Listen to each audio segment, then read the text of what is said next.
Sabahın xeyir Azərbaycan. Gəlin birlikdə maraqlanaq. Kollektivdə ən vacib ünsiyyət qaydası hansıdır? Ən vacibi bir-birini anlamaqdır ki, kollektiv mehriban olsun.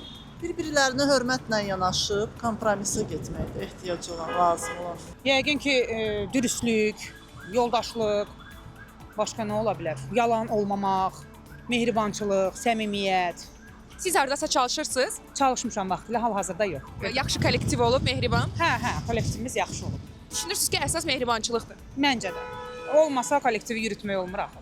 İnsanlara bir-birinə xətri, hörməti, etibarlığı, ondan sonra necə deyirlər, tam dürüstlük də bir sözlə, təmiz yoldaşlıq, qardaşlıq münasibətləri olmalıdır. Mədəni olmalıdır məncə. Düşüncəli olmalıdır. Ən əsası mehribançılıq lazımdır.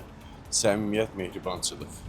Böyüyün sözünə qulaq asma. Həmişə çalışmaq lazımdır ki, normal hər şey qaydasında olsun ki, həmişə şən əhval ruhiyyə ortam olsun da. Kollektivdə insanlıq lazım. İnsan olmalıdır. Qarşılıqlı olmalıdır. Yəni sizə necə davranırlarsa elə də davranmalısan. Məncə ən doğrusu budur. Hal-hazırda kollektivdə vəziyyət elədir ki, kollektiv içərisində insanların çoxusu özünü aparmaq qaydalarını doğru düzgün bilmirlər. Nə bilim, Düşünürsünüz ki, əsas mədəniyyətdir. bəli, mədəniyyət bir şəkildə olmalıdır. Yəni mədəniyyət çərçivəsindən kənara çıxanda artıq intriqalar, problemlər, münaqişələr yaranmağa başlayır.